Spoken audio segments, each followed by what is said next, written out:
I could allow myself to fight this battle alone, or I could use it as an opportunity to educate. I couldn't see not taking it an opportunity to educate. Welcome to Believe in Progress, the American Association for Cancer Research Foundation podcast. Join us and be inspired by the incredible stories of those who have faced cancer with strength and resilience, and the medical professionals who are working tirelessly to find new treatments and ultimately a cure. Believe in Progress isn't just about the science of cancer. It's about the human side of this disease. Together, we can make progress in the fight against cancer and bring hope to those who need it most. Welcome to Believe in Progress, the American Association for Cancer Research Foundation podcast. Usually, the path of a cancer researcher starts in a lab, but for today's guest, Suani, it started in a classroom in a community. Suani is a dual degree medical student and researcher, but before she ever donned a white coat, she was a high school student determined to make a difference. Alongside her is Jena Brodhead, the teacher whose own battle with cancer sparked a movement that rallied a community and raised over $50,000 for research. This is a story about the power of mentorship, the drive of the next generation, and how a student-teacher bond turned into a powerful force for advocacy and science.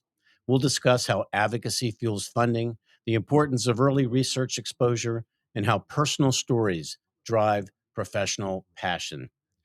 Jenna and Suani, welcome to Believe in Progress. We're so honored to have you here today. Thank you. Thank you so much for having us. Well, I'd love to start, Jenna, with your story, if possible. And, you were a teacher at Easton Area High School when you were first diagnosed. Could you take us back to that time and how you navigated sharing your diagnosis with your students? Talking about cancer is a pleasure, not too challenging. It allows me to heal with every conversation. And I started my time actually with students like Suani when they were at the middle school. When I was diagnosed with non-Hodgkin's lymphoma in 2013, I was teaching at the elementary school level, and I was suffering from back pain. I was exercising 6 days a week, as healthy as I had been in my entire life, and we couldn't figure out what this back pain was from. So, in my quest to solve the back pain, I ended up with an MRI and immediately going to the hospital because I had a toothpaste tumor in my back. It was surrounding my spinal cord and had broken my L4 vertebrae. Eventually diagnosed, and I went through 9 rounds of chemotherapy before having extensive back surgery. I started chemotherapy in June, and so I had a decision to make. I could allow myself to fight this battle alone, or I could use it as an opportunity to educate.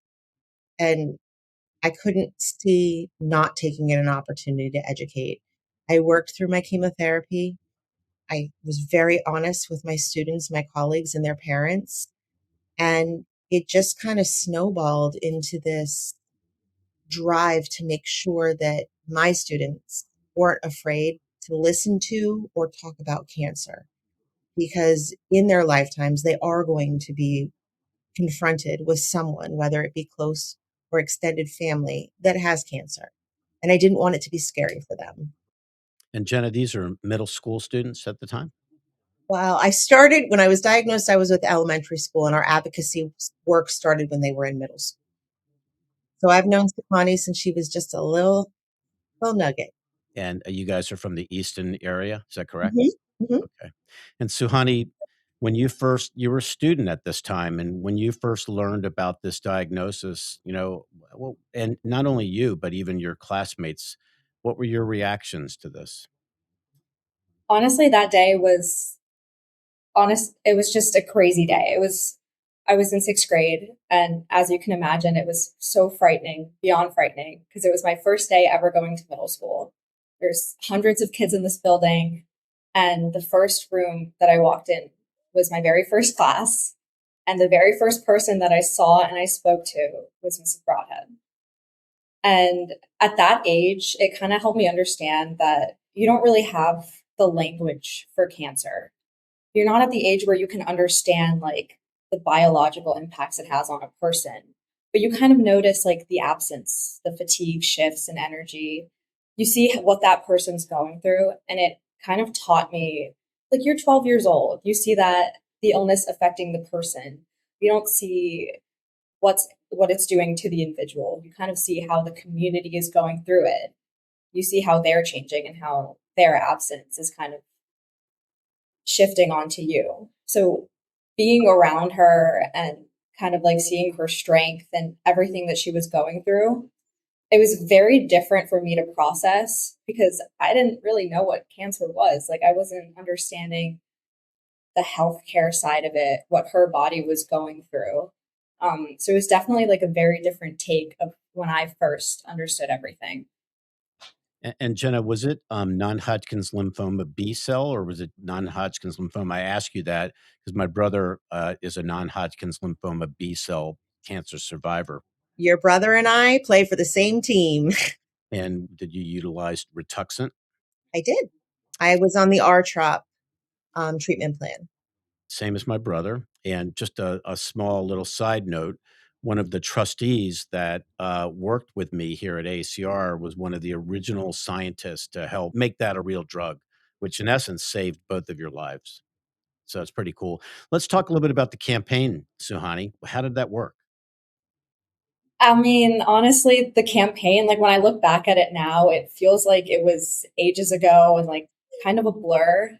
But basically, it's the Student Visionaries of the Year campaign. It's a 7 to 8 week campaign at the beginning of the year where you kind of form teams. You're not really going against each other, but you're learning about advocacy. You're learning about that clinical care, that research, that mission that's tying together all of these blood cancer patients, families, and everyone involved.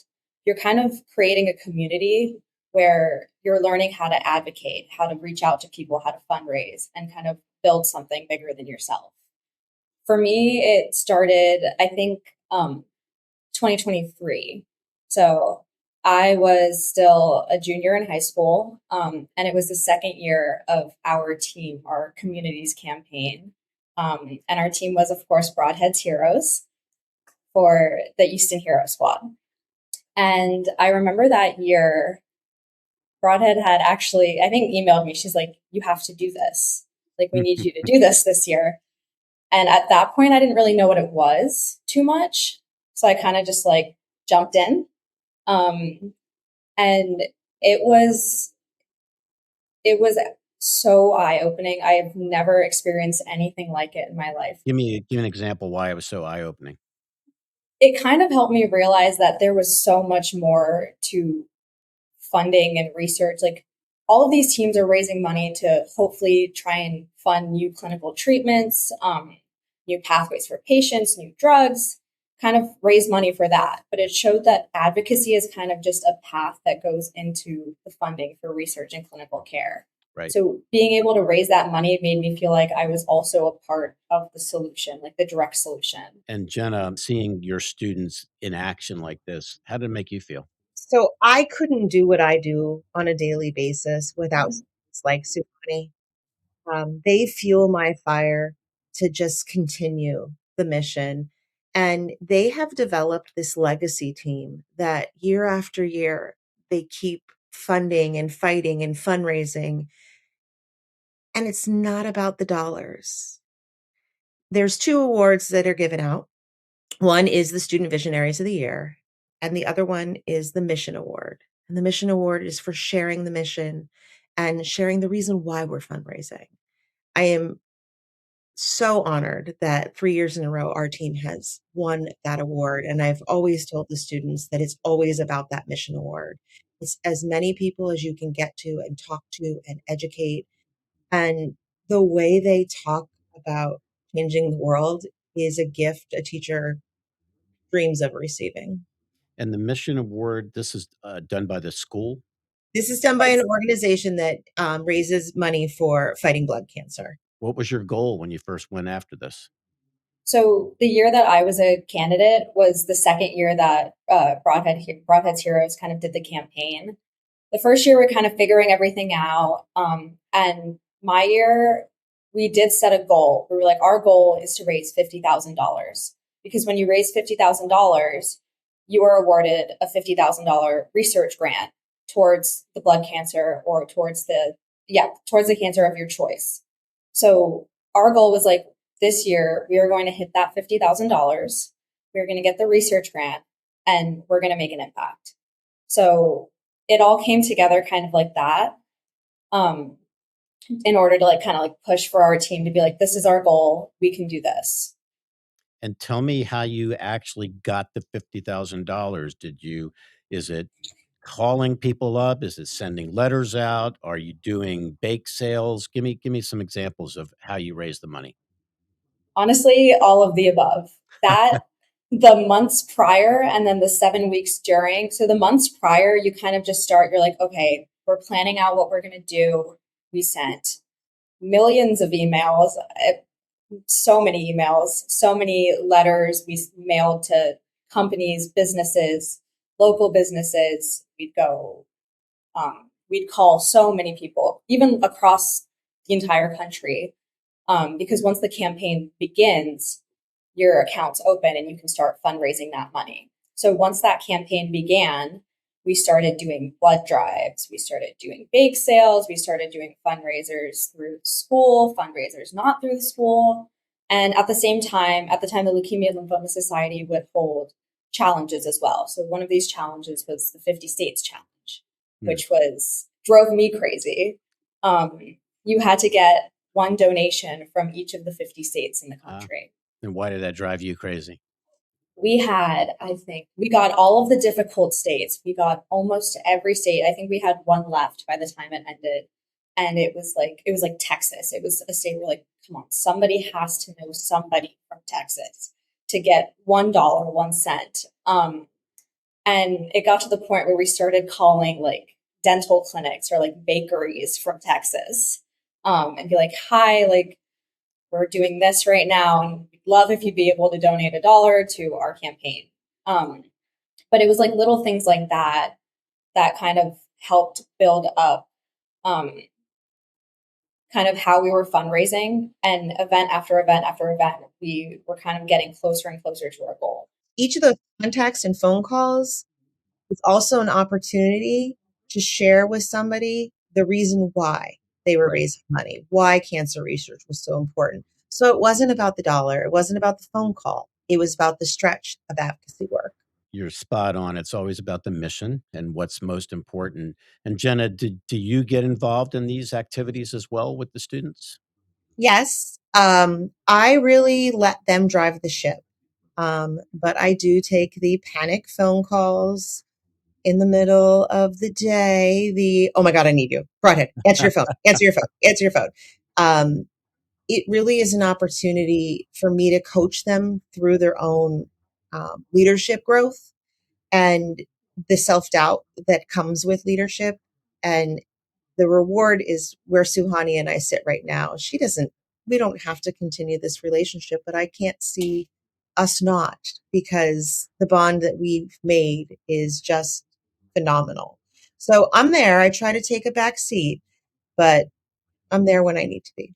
What a great experience for students to start learning a little bit about service and philanthropy and mission. I think that's fantastic. And how did Broadhead's Heroes name come about? Well, at first we had the club, which is where we did the campaign through our club. So the club was Easton Hero Squad. And that's kind of where, even in middle school, we started as Easton Hero Squad. We'd have the t-shirts, we'd sell them for the football games, we'd do pennies for patients, like all the little things that kind of built up to the campaign. And once we got to the campaign, it was like we could have just kept Easton Hero Squad, but that wasn't really our story. Every single person that was involved with the campaign was so involved also with Mrs. Brodhead. Like, we all knew her. We all have known her story for so long. And quite frankly, this campaign was in her honor. The grant, the funding, the research, the advocacy, all of it was in her honor for what that she persevered, what she battled through. So in her honor, we named our campaign team Broadhead's Heroes. The grant you mentioned, that grant goes to a young scientist. Is that what happens? Yes, we chose for it to go against aggressive non-Hodgkin lymphoma. And have you ever had the opportunity to meet any of the grantees, or had conversations with them? Unfortunately, not yet, but we do get to see all of the work that's being done, and they do send us all the updates with everything that's happening. So all of the new treatments, I remember we had gotten one of the emails for a new drug that they were trying to push for through our grant money, which was kind of really cool to see. So, Suani, you're now in warm Fort Lauderdale, Florida, while Jenna and I are freezing in Pennsylvania. But tell us what you're doing now. You're a double major, and love to hear a little bit about where your passions are today. So currently, I'm in my sophomore year of college at Nova Southeastern University in Fort Lauderdale, and I'm in the direct BSDO program. So I'll move on to med school once I'm done with my undergrad. And I'm also in the Razor's Edge research program here, where they basically pair you with a mentor in a field of study that interests you. So you can kind of work on either wet lab research, quantitative, qualitative research, whatever kind of drives your interest. I've kind of gotten, well, I think it was last year, I called Brodhead during this time because one of the academic advisors at my school had sent out an email blast to like our pre-health page, um, saying that there was an internship opportunity with the Leukemia and Lymphoma Society. And everything just came back. And I was like, oh my God. I felt like once I left high school, that chapter of my life was kind of like, I'm still helping all of the people that, like, all of the current high schoolers that are still like doing the campaign. But I was a little bit detached. So I started interning with them. We'd go to community health fairs. We'd go to medical health fair talks. We'd talk to patients, advisors, health professionals, and kind of spread the word. And it was really nice to kind of be in a different environment and talk about these things, because then you also get the other side of it where I now work and do some data entry for them. I help with like their advocacy stories and stuff online. And that time kind of like tied me back to what I was doing when I was in the campaign, like writing those emails to send out, like going out to the community and talking to them.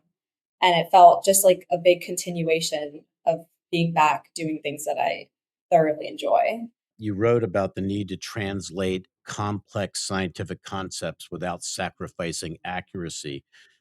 Why is this so important for future physicians to be able to speak about human as well as science? This is honestly so important to me because I see, like, throughout my time, like being a pre-med student, I have shadowed countless physicians. And each time I go and shadow someone, you see how they interact with patients, you see how they talk to them. And it's not that you're giving them false hope, false optimism. They want to understand what they're going through as much as you understand exactly what their body is going through. So being able to give them that clarity without dumbing it down for them, I feel is so important, because you want your patient to feel exactly what you want to make them feel. You don't want to give them all of this false hope. You want to be clear with what they're going through. And that's the type of physician that I aspire to be. Like when I talk to my patients in the future, I want them to understand what they're going through and trust me. And is your path forward to be a physician? Is it to go into research? Is it and are you thinking about oncology as your path forward? I'm definitely looking into hematology oncology. A lot of the research that I've been currently doing is focused on like biochemical compounds and how it affects people. Hmm. So that's definitely been kind of like helping me figure out that I do want to go into evidence informed care and look into more of the longitudinal outcomes of how I can work. But I do definitely want to continue research and definitely work in the oncology field. Hi, everyone. This is Mitch Stoller, the host of Believe in Progress. I hope you're enjoying today's episode. I wanted to take a quick moment to remind you that your support is vital in our fight against cancer. As we always say at the AACR, cancer research saves lives, but we cannot do that without the generous support of people like you. If you're moved by the stories and insights shared in our podcast, please consider making a donation to AACR by visiting aacr.org. Your contributions help fund essential research and provide support to those affected by cancer. And while you're here, Don't forget to subscribe to the Believe in Progress podcast. By subscribing and sharing with your friends and family, you help us reach more people with these important conversations. Thank you for your support. Now let's get back to the episode. Here at AACR, we have a high school program, an undergraduate program to get young people really interested in the life sciences. You both mentor younger students, uh, and Jenna, you've spent time career mentoring as well. Why do you think exposure to research and advocacy is so critical to younger students? It's the only thing that's going to create progress is by giving what we know to a younger generation and allowing them to run with it.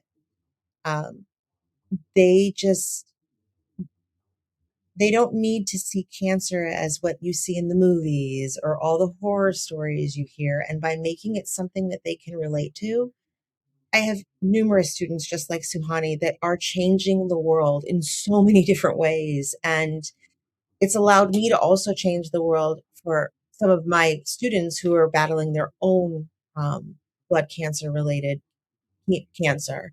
And I've sat in hospital beds and rooms and sat through procedures with students, and I'm able to relate to them because I know that they're going through something and I can feel it. Yes, it sucks. And I can tell them that from experience. And so, I've been able to just help students with their own battles. And fortunately, they become like family. I've watched it happen with my own son, who is Suhani's age. And he was very young when I was diagnosed, and we did not hold anything back from him. And he has taken his own advocacy in his own way. He's a Penn State student, and he will be dancing in Thon in just a few weeks. Great. He's not afraid to talk about cancer. He wants to talk about it. And it's not a great topic to lead with, but when they can speak about it from an informed point, it matters.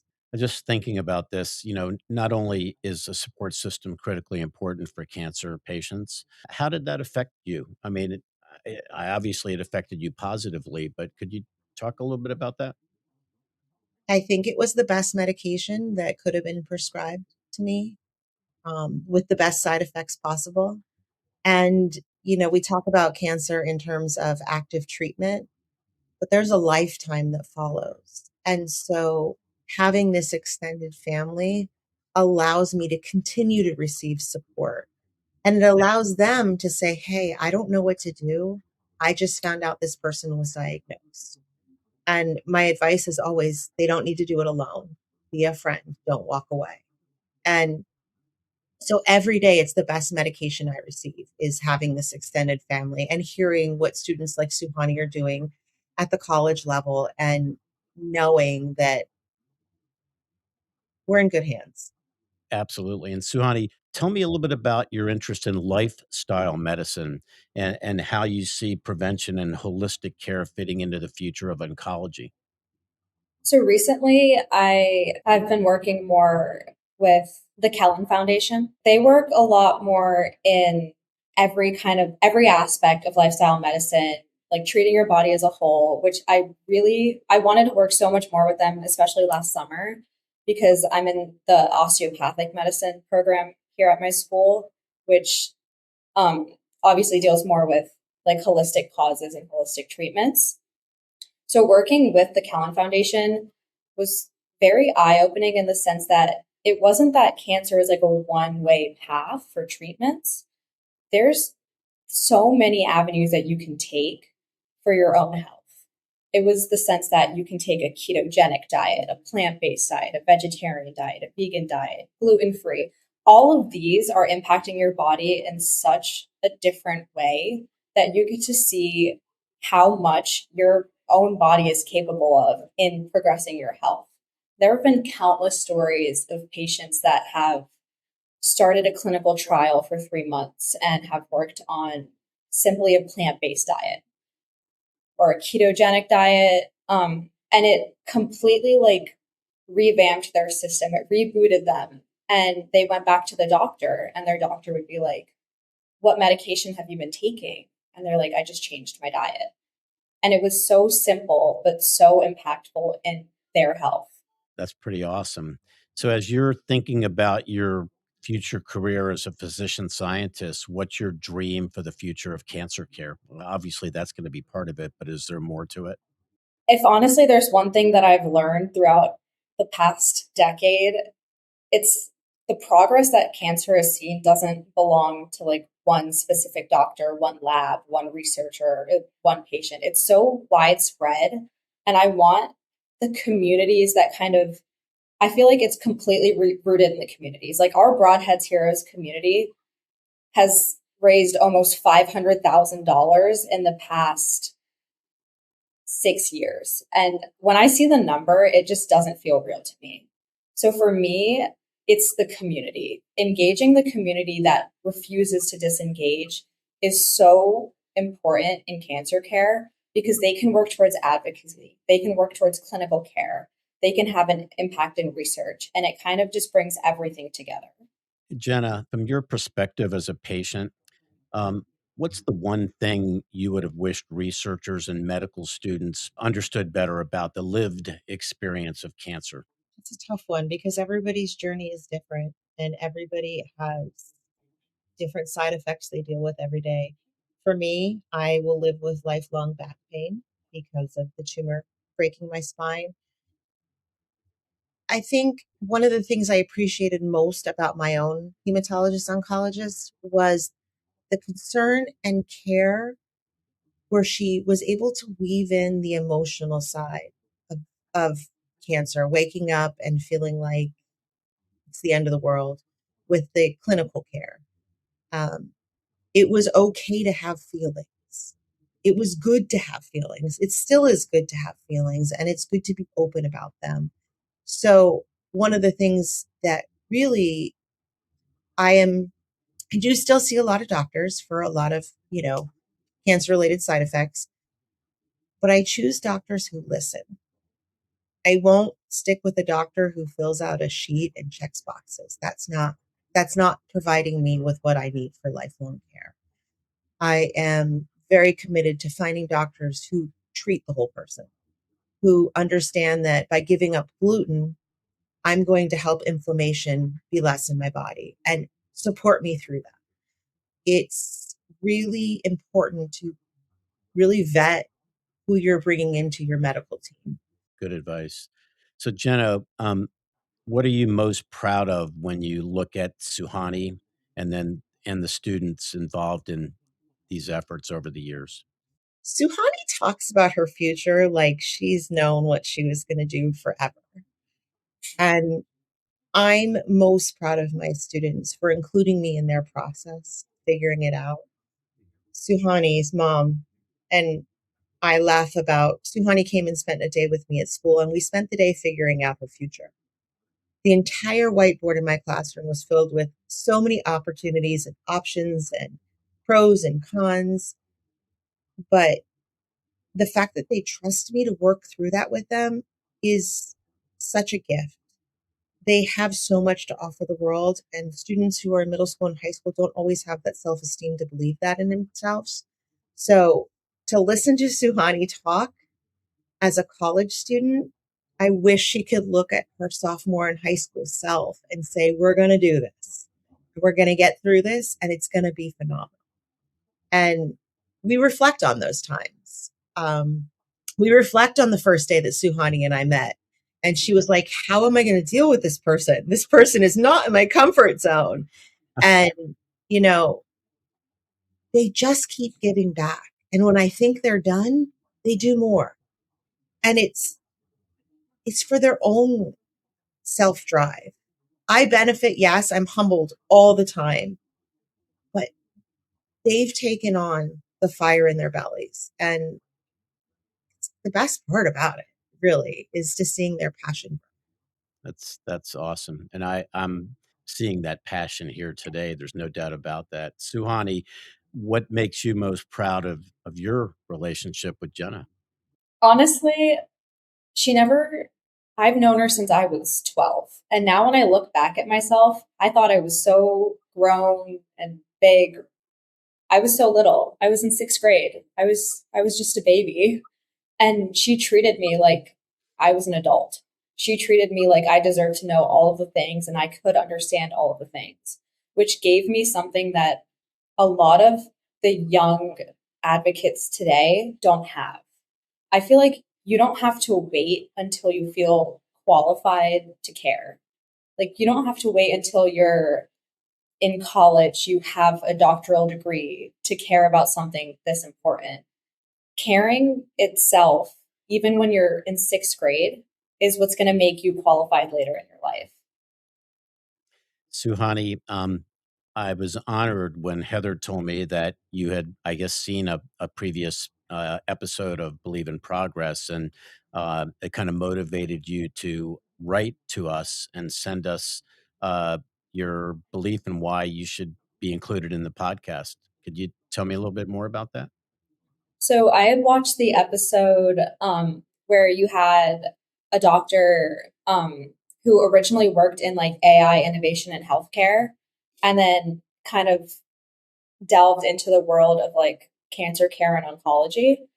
Mhm. And the way that, I mean, I listened to that podcast, I think 3 times, because when I was listening to the way he was speaking about cancer, it wasn't like he had dealt with it himself, but it felt that way. It felt like he knew exactly what he wanted to do in life. And he completely changed that professional trajectory for himself to work in now what he loves.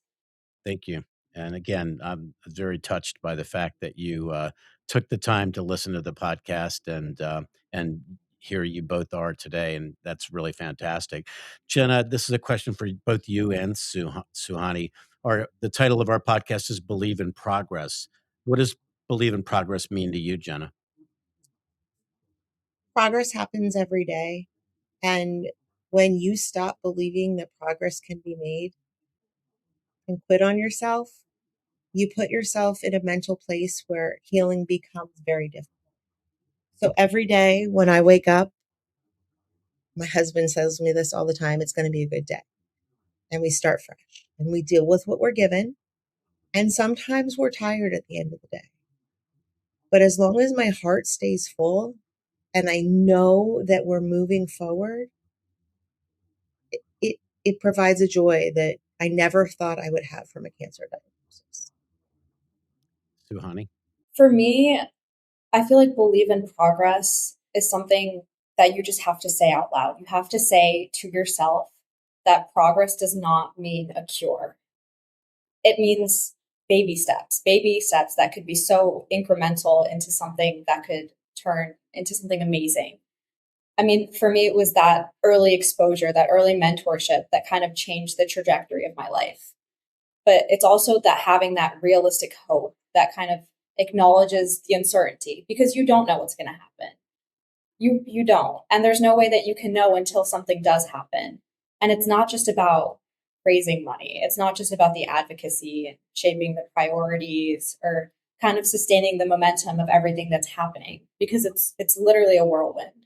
But it's understanding that progress can be made when you're keeping all of the science more human. Well, you both are such bright lights. You've totally made my day and motivated me. And Suhani, I'm so optimistic about your future and our future because of you. Look into the membership at AACR for undergrads. You may have already done that, but we do these annual meetings every year, and it would be a wonderful experience for you to be able to attend one of those to really get a sense of the world of cancer research. And Jenna, I was a former school teacher long, long, long time ago. I applaud you and what you've done and what you're doing for these young people. I can see it right here with Suhani, and it's just fantastic. And I'm so impressed with both of you. And Jenna, I'm happy you're healthy and doing what you should be doing. What a great episode. I can't thank you both enough for joining us today and sharing your great story with our public. Thank you. Thank you so much. Suani and Jenna, thank you for sharing the incredible story of partnership and perseverance. It reminds us that inspiration works both ways. Teachers inspire students, but sometimes students inspire the world to save their teachers. To support research that connects to bench to the bedside, visit aacr.org. And remember to subscribe to Believe in Progress on Apple Podcasts, Spotify, or YouTube, because at the AACR Foundation, we believe in research, in hope, and in stories like this one. Special thanks to the teams at CollegeCast and Automentum. This podcast was produced by CollegeCast. And remember, cancer research saves lives.